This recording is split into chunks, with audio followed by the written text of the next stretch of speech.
This is Suraj Shah from golden dreams coaching classes. हम लोग पढ़ रहे थे क्लास 10 फिजिकल साइंस लेसन 5। यह प्रकाश के बारे में पढ़ रहे थे, लाइट के बारे में पढ़ रहे थे हम लोग। उसका टॉपिक चल रहा था लाइट, ह्यूमन आई के बारे में हम लोग पढ़ रहे थे, जिसमें बहुत सारा डिस्कशन कर लिए थे, मतलब स्ट्रक्चर ऑफ ह्यूमन आई के बारे में पढ़ लिए थे। आज पढ़ना है फंक्शन। फंक्शन मतलब ह्यूमन आई का कौन सा पार्ट कैसा फंक्शन करता है, कौन सा ह्यूमन आई का कौन सा पार्ट क्या क्या वर्किंग काम है, वो हमारे आँख में उसका क्या भूमिका है, उसके बारे में आज डिस्कस करने वाले हम लोग। पुपिल आइरिस के बारे में डिस्कस अगला क्लास में कुछ हुआ था। आइरिस और पुपिल दिखा रहे हैं। आइरिस क्या होता है? आइरिस हमारे जो आँख है उसका जो बाहरी वाला पार्ट है, इसको बोलते हैं आइरिस। ये ट्रांसपेरेंट नहीं होता, इसके आर पार लाइट प्रकाश नहीं जा सकती क्योंकि ये ट्रांसपेरेंट नहीं होता। या आइरिस ये 3 रंग में पाया जाता है, इसके बारे में हो गया था। पुपिल के बारे में भी पढ़ लेते। पुपिल क्या होता है? पुपिल जो अंदर ब्लैक पार्ट है उसको बोलते हैं, ये पुपिल अंदर जो ब्लैक पार्ट है उसको बोलते हैं पुपिल। लाइट जो प्रकाश है वो इसी के माध्यम से हमारे आंखों में प्रवेश करती है और रेटिना में जाकर इमेज का फॉर्मेशन करती है। किसके माध्यम से? ये पुपिल के माध्यम से, ठीक है। और ये पुपिल के माध्यम से लाइट प्रवेश करता है। इसका कुछ और फंक्शन होता है। ये क्या करता है? पुपिल का साइज कभी बड़ा हो जाता है, कभी छोटा हो जाता है। जहाँ लाइट, जिस रूम में कमरे में लाइट बहुत अधिक है उस समय पुपिल का साइज छोटा हो जाता है, और जहाँ पे अंधेरा रूम है वहाँ पे पुपिल क्या होता है, उसका साइज बड़ा हो जाता है। अब ऐसा होता क्यों है? हमारे आंखों में रेटिना पर इमेज बनने के लिए कुछ सीमित प्रकार से किरणों की आवश्यकता होती है। उससे अधिक होगा तो रेटिना हमारे खराब हो सकती है, उसको कुछ नुकसान पहुंच सकता है। इसलिए पुपिल उसका रक्षा करता है। क्या करता है? और हम लोग धूप में खड़े हैं तब हम लोग आँख अपने आप बंद होने लगता है, छोटा होने लगता है। उसका कारण क्या है? पुपिल उस समय छोटा हो जाता है, और जितना देर चाहिए हमको, जितना देर को इमेज फॉर्मेशन के लिए आवश्यकता होती है, बस वो उतना ही देर को अंदर आने देता है, इसलिए पुपिल को छोटा कर लेता है। लेकिन और इसके अपोजिट हम लोग कोई अंधेरे कमरे में जा रहे हैं तो वहाँ पर लाइट बहुत कम आती है, उस समय जितना भी इमेज बनना चाहिए उतना इमेज नहीं बन पाता है।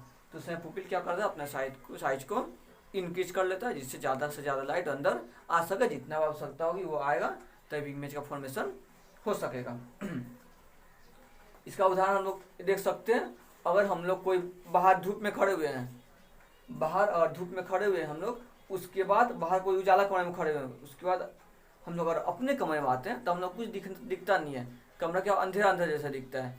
वैसा क्यों होता है? वैसा उस समय पुपिल बहुत बड़ा रहता है। फिर अंधेरे कमरे में हमको एडजस्ट होने के लिए पुपिल को फिर छोटा होना पड़ेगा उसको, लेकिन उसको बड़ा से छोटा होने में कुछ समय का वक्त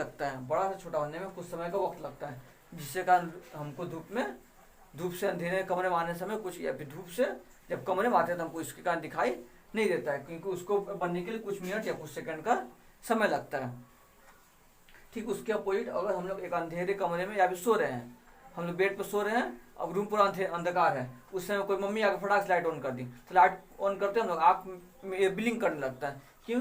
क्योंकि उस समय हम लोग आँख का जो पुपिल है वो छोटा हो जाता है, उसको बड़ा होने में कुछ समय लगता है, जिससे कारण हम लोग आँख उस समय ज़्यादा जितना चाहिए उतना प्रकाश वो एक बार में नहीं लेना पाता। उसके लिए पुपिल को थोड़ा बड़ा होने के लिए आवश्यकता चाहिए, उसके लिए कुछ समय लगता है, जिससे कारण ऐसा होता है। हम लोग कोई अगर बाहर उजाला कमरे से अंधेरे मारे हैं तो वहाँ पे अंधेरा दिखता है, मतलब कुछ नहीं दिखता है हमको। क्यों? क्योंकि उसमें पुपिल का साइज इंक्रीज जाता है और उसको उस कमरे के हिसाब से एडजस्ट होने में कुछ देर का समय लगता है। इसीलिए देखते हैं इसका एग्जाम्पल, जो नाविक लोग होते हैं, हम लोग मूवी में देखे होंगे, नाविक लोग जो होते हैं अपने आँख में एक पट्टी लगा हुआ रहता है। क्यों? क्योंकि वो जब बाहर नाविक है और वो अंदर रूम में आ रहे हैं तो उनको अपने आँख को एडजस्ट करने के लिए समय लगेगा, क्योंकि पुपिल उस समय तो बड़ा हो जाता है, छोटा होने के लिए कुछ समय लगेगा। ये समय को बचाने के लिए वे लोग आँख में पट्टी लगाते हैं, ताकि और अंधेरे कोई दुश्मन से लड़ने जा रहे हैं अंधेरे कमरे में, उजाले से अंधेरे में, तो अपना पट्टी को इस आँख से इस आँख में कर लिए, तब तक इस आँख एडजस्ट होगा, तब तक वो इस आँख से अपना काम कर लेते हैं। इसलिए नाविक लोग क्या होते हैं? एक आँख में पट्टी लगा कर रखते हैं। नेक्स्ट टॉपिक आइरिस पुपिल हो गया। एक्वासिमस क्या है? एक्वासिमर जो है वो एक जलीय तरल है जो कहाँ पाया जाता है? एक्वासिमर जो आइरिस पुपिल जो है उसके पहले पाया जाता है। आइरिस पुपिल के पहले क्या पाया जाता है? एक्वासिमर एक जलीय द्रव है, लेकिन ये क्या होता है? पारदर्शी होता है। जब पारदर्शी होगा तभी यहाँ से लाइट रे अंदर की ओर रेटिना के पास प्रवेश करने पाएगी, ठीक है। उसके बाद इमेज को, इमेज बोल रहे हैं हम लोग, क्या सीखे, उत्तल लेंस को कंट्रोल करके रखता है। कौन कंट्रोल करके रखता था? Suspensory ligament. ये क्या करता है? उसको वो पकड़ रखता है ताकि वो अपना पोजीशन से हिले नहीं। लेकिन जो सिलियरी बॉडी है, सिलियरी बॉडी क्या करता है, और कोई वस्तु बहुत दूर है तो अगर, और कोई वस्तु बहुत ज्यादा दूर है तो उत्तल लेंस और मोटा है, उत्तल लेंस और इस प्रकार है, तब हमको देखने में तकलीफ होगा। और कोई वस्तु बहुत दूर है तो उसको एक पतला होना आवश्यक है। तो क्या करता है, सिलियरी बॉडी उसको खींचता है, उसको क्या करता है, लंबा करके फैलाकर उसको पतला कर देता है ताकि हम दूर की वस्तु आसानी से देख सके। लेकिन कोई वस्तु और हम लोग आकर सामने आ गई तो क्या करता है, सिलियरी बॉडी उसको धीरे धीरे मोटा कर देता है ताकि वो भी वस्तु को हम लोग साफ सुथरा करके देख सकें। ठीक है, इसके लिए ना तो बताया था, इसके लिए कौन सा पार्ट होता है, ये बाहरी आउटर पार्ट जो सफेद कलर का देखते हैं आंखों में, जो ट्रांसपेरेंट नहीं होता, वो होता है इसके लिए रहा, ये सबसे बाहरी पार्ट होता है।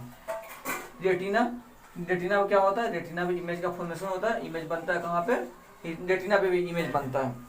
और कुछ इसका देख रहे हैं वो 2-3 नाम।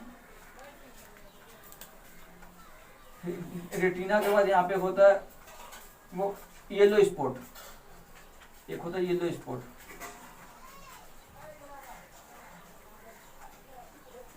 एक येलो स्पॉट हुआ। उसके इसके अंदर होता है ब्लैक स्पॉट। अब देखते हैं येलो स्पॉट और ब्लैक स्पॉट क्या होता है। जो मेरा येलो स्पॉट है इस पे इमेज क्लियर बनता है, साफ सुथरा, क्योंकि प्रकाश से जब पास होगा तो जो इमेज बनाता है वो ठीक इसके मिडिल पार्ट में बनाता है, जिसको बोलते हैं येलो स्पॉट। यहाँ पे इमेज बहुत क्लियर और साफ सुथरा बनता है। लेकिन जो ब्लैक स्पॉट है इस पे इमेज फॉर्मेशन नहीं होता, क्योंकि येलो स्पॉट के पीछे होता है, यहाँ पे इमेज नहीं बनता, इसलिए इसको बोलते हैं ब्लैक स्पॉट। और येलो स्पॉट का कुछ खास बात होता है, येलो स्पॉट का क्या खास बात होता है कि इसमें रोड सेल और कोन सेल, रोड सेल और कोन सेल दोनों से पाया जाता है। इसमें येलो स्पॉट में इसमें रोड सेल और कोन सेल पाया जाता है। अब ये रोड सेल कोन सेल क्या होता है, थोड़ा सा आगे पढ़ेंगे इसको। अब आता है ऑप्टिकल नर्व। ऑप्टिकल नर्व क्या होता है, जो इमेज बन रहा है रेटिना पे, सबसे पहले किसको मालूम चलता है, ऑप्टिकल नर्व को। अब ऑप्टिकल नर्व क्या करता है, वो जाता है और मस्तिष्क को जाके ये बताता है। एक बार लेंस में रिपीट कर रहे हैं, लेंस क्या होता है, उत्तल लेंस। उत्तल लेंस का प्रकृति क्या है, ये इमेज को वास्तविक बनाता है लेकिन उल्टा बनाता है। इसमें जो इमेज बनेगा वो वास्तविक बनेगा क्योंकि उल्टा बनेगा। हम कोई व्यक्ति को देख रहे हैं तो हम लोग का इमेज, उसका हम लोग का आँख में उसका इमेज उल्टा बनेगा, और कोई वस्तु को हम लोग देख रहे हैं तो उसका इमेज हम लोग आँख में कैसा बनेगा, उल्टा बनेगा। अब ये सबसे पहले किसको मालूम चलता है, ऑप्टिकल नर्व को मालूम चलता है। ऑप्टिकल नर्व बहुत फास्ट काम करती है, संग संग जाकर मस्तिष्क को बताता है कि आपके रेटिना पे एक इमेज का फॉर्मेशन हुआ है। अब मस्तिष्क क्या करता है, उसको सीधा करके हमको दिखाता है। अब वो विट्रियस, ये लगभग रेटिना से इसकी दूरी लगभग 2 मिलीमीटर होता है। लेंस से रेटिना दूरी लगभग 2 मिलीमीटर होता है। विट्रियस, इसके बारे में क्या बताते हैं कि जो विट्रियस होता है वो क्या करता है, पूरा अंदर एक लिक्विड दरवाजे जैसा ये भरा हुआ रहता है, जिससे वो आई जो है वो ये फूला रहता है, और ये नहीं होगा तो आई फूला नहीं होगा। सस्पेंसिव लिगामेंट ये बता दिए। अब मेन पार्ट होता है, हम लोग आँख के कौन सा भाग को दान देते हैं। हम लोग सुने कोई नेत्र आई डोनेट कर दिया, आँख को दान दे दिया, तो कौन सा पार्ट का क्या पूरा आँख को निकाल कर दान दिया जाता है, नहीं, इसका कुछ एक इम्पोर्टेंट पार्ट होता है। पार्ट का डिस्क्रिप्शन हम लगभग दे चुके हैं, लेकिन ये जो कॉर्निया है, कॉर्निया, ये कॉर्निया होता क्या है, ये कॉर्निया जो है वो बहुत इंपॉर्टेंट पार्ट होता है। क्या करता है, ये हम लोग का आँख का सबसे बाहरी पार्ट होता है, ये सबसे बाहरी लेयर होता है, जो मेरा पुपिल और आइरिस को प्रोटेक्ट करता है। ये पुपिल और आइरिस को बाहरी प्रभाव से बचा कर रखता है, और इसी को हम लोग क्या करते हैं, दान देते हैं। हम लोग किसी को डोनेशन देते हैं आपको, तो यही पार्ट को हम लोग आपको दान देते हैं। और ये सबसे पहले इसी में फर्स्ट वाला पार्ट में ये सबसे पहले प्रेस करती है, उसके बाद वो जाके इमेज का फॉर्मेशन करती है। ठीक है, हम लोग देखते हैं रोड सेल और कोन सेल क्या होता है। रोड सेल, इसका आकार बेलनाकार या छड़ के समान होता है, और कोन सेल इसका आकार शंकु के समान होता है। आकार देख लिए। इसकी संख्या, आंखों में इसकी संख्या 65 से 70 लाख तक पाई जाती है। हमारी आंखों में इसकी संख्या 65 से 70 लाख तक पाई जाती है। और कोन सेल, इसकी संख्या 11 से 12 करोड़ तक पाई जाती है, 11 से 12 करोड़।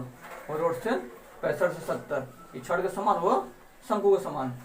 रोड सेल मनुष्य में पाया जाता है, लेकिन कोन सेल किसमें पाया जाता है, जानवरों में। इसी कोन सेल के कारण जानवरों को रात में ज्यादा दिखाई देता है। वस्तु का कलर दिखाई देता है, कौन सा कलर का कौन सा वस्तु है, किसके कारण रोड से लगा। हम लोग कोई वस्तु देखते हैं, देख के पहचान जाते हैं कि वो कौन सा कलर है, किसके कारण रोड से लगा। लेकिन जानवरों में रोड सेल नहीं पाया जाता, जानवरों में क्या पाया जाता है, कौन सेल, जिससे कारण जानवरों को रंगीन वस्तु नहीं दिखती है। उसको कौन सा कलर दिखता है, ब्लैक एंड व्हाइट, किससे कारण, कौन सेल कारण। पहला बात तो पढ़े थे कि जानवरों में कोई वस्तु किसी चीज का प्रतिबिंब तोड़ तोड़ के बनता है। उसके बाद पढ़े कि उनको ब्लैक एंड व्हाइट दिखता है, कलर नहीं दिखता है। क्यों नहीं दिखता है, क्योंकि उनमें रोड सेल नहीं पाया जाता, अनुपस्थित हो जाता है रोड सेल। लेकिन जो सांड या भैंस होता है वो लाल रंग को पहचान पाता है, जिससे कारण वो लाल रंग को देख के मारने के लिए दौड़ता है। ये प्रकाश को प्रभावित करता है, प्रकाश को प्रभावित करता है। इसका मतलब होता है जो वस्तु में प्रकाश है, लाइट का प्रभाव पड़ा है, जिसका रिफ्लेक्शन हम लोग आँख में बन रहा है। कब बन रहा है, जब उसमें प्रकाश से कुछ मात्रा है तब, और रूम पूरा अंधकार है तब हमें कोई भी वस्तु को पहचान नहीं कर पाएंगे, क्योंकि इसमें प्रकाश की संभावना नहीं रहती है। और इसमें क्या होता है, कौन सेल में रंग से प्रभावित होता है, यह इसमें रंग का पहचान नहीं किया जा सकता है, क्योंकि इसमें कौन सा रंग पहचान होता है, ओनली ब्लैक एंड व्हाइट। मनुष्य में रोड सेल पाया था, जिससे कारण मनुष्य यूवी रे पैराबैंगनी किरणों को नहीं देख पाता, इसलिए मनुष्य को पैराबैंगनी अंध कहा जाता है। मनुष्य में रोड सेल पाया था, जिससे कारण मनुष्य यूवी रे को हम लोग कभी देखते हैं, यूवी रे को नहीं देख पाते हम लोग, इंद्रधनुष को देख पाते हैं, किंतु पैराबैंगनी किरणें को हम लोग अपनी आंखों से नहीं देख पाते हैं। इसलिए हम लोग को मनुष्य को बोलते हैं पैराबैंगनी अंध। याद रखें कि मनुष्य को पैराबैंगनी अंध कहते हैं। क्यों कहते हैं, क्योंकि हम लोग यूवी रे को देखने में असक्षम है। लेकिन जिसमें कौन सेल पाया था जानवरों में, वे लोग यूवी रे को देख सकते हैं। और इसके एग्जाम्पल होगा, मुर्गा का एग्जाम्पल ले सकते हैं। हम लोग मुर्गा के केस में क्या देखते हैं कि मुर्गा शाम होती है अपने घर में या फिर कहीं पे शांत हो जाता है, छुप से जाता है, चुपचाप एक जगह बैठ जाता है, क्योंकि उसको शाम होती है उसको दिखना ये बंद हो जाता है। लेकिन सुबह होते ही जब सूरज का पहला किरण निकला, तब उस समय मुर्गा को सबसे पहले दिखाई देता है, इसलिए वह बांग देता है। ऐसा होता क्योंकि मुर्गे में ये जो होता है रोड सेल, वो रोड सेल कौन सेल की मात्रा में रोड सेल अधिक पाया जाता है, कौन सेल की मात्रा में रोड सेल अधिक पाया जाता है, जिससे कारण उसको ये प्रकाश अधिक दिखता है, जिससे कारण प्रकाश सबसे बेसी उसको दिखता है। जितना हम लोग को दिखता है उससे बेसी प्रकाश उसको दिखता है मुर्गा को, इसलिए वो सुबह में पहला प्रकाश आते ही मुर्गा बांग देता है। और जैसे ही शाम होता है वैसे ही ये तो पहुंच जाता है, जब प्रकाश रहेगा तभी दिखेगा, तो उस समय जैसे शाम होता है उस समय प्रकाश कम हो जाता है, उस समय क्या हो जाता है, मुर्गा को दिखना बंद हो जाता है, जिससे कारण मुर्गा पूरा शांत हो जाता है। और टिबिडम लूसिडम क्या होता है, टिबिडम लूसिडम हम लोग देखते हैं जानवरों का आँख रात में चमकता है, जैसे बिल्ली वगैरह, बिल्ली को देखते हैं कि उसका आँख जो होता है रात में ये चमकता है। क्यों चमकता है, टिबिडम लूसिडम के कारण। इसी कारणवश जानवरों का आँख रात को चमकीला या चमकदार दिखाई देता है। अब देख रहे हैं कि हमारे आँख में इमेज या प्रतिबिंब का कैसे बनता है, इमेज प्रतिबिंब। नेक्स्ट देखते हैं हमारी आंखों में प्रतिबिंब कैसे बनता है। सबसे पहले हम लोग पढ़े थे कि हमारे आंख में प्रतिबिंब कहाँ बनता है, रेटिना में बनता है। देखने अब कैसे प्रतिबिंब बनता है। एक ऑब्जेक्ट को मान लीजिए, एक ऑब्जेक्ट को यहाँ रख दिया, एक ऑब्जेक्ट को यहाँ रख दिया, इसमें से रे आ रहा है, लाइट का कुछ रे आ रहा है इसमें से।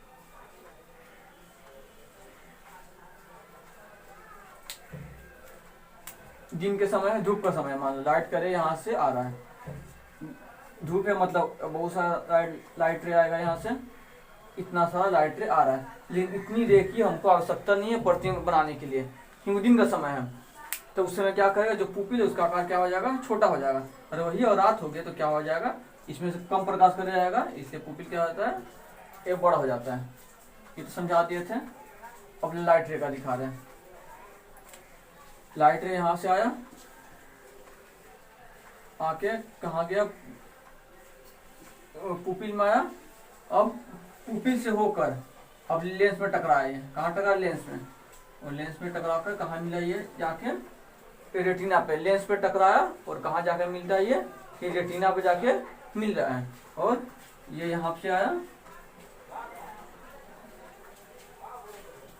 ये प्रकाश यहाँ से गया, यहाँ से करते हुए लगभग यहाँ आके मिला। ये क्या हुआ, लाइट रे पुपिल से पास होते हुए जाकर रेटिना पे मिला, और मेरा प्रतिबिंब कहाँ बना, रेटिना पे। यहाँ पे मेरा प्रतिबिंब बन रहा है, रेटिना पे, मतलब यहाँ पे मेरा प्रतिबिंब बना।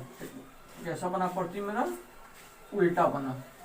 प्रतिबिंब कैसा बना, हम लोग का प्रतिबिंब बना उल्टा क्या किए, एक ऑब्जेक्ट को आग के सामने रखे हम, ठीक निश्चित दूरी पे, वहां से लाइट रे गया और वो क्या किया, लेंस और तल लेंस से टकराने के बाद प्रतिबिंब को रेटिना पे ये बना दिया और तल लेंस टकरा, प्रतिबिंब कहाँ बना मेरा, रेटिना पे। कैसा बना, उल्टा बना और वस्तु के आकार से छोटा और वास्तविक बना। प्रतिबिंब एक ऐसा बना हम लोग का, जो मेरा प्रतिबिंब बना वो बना वास्तविक,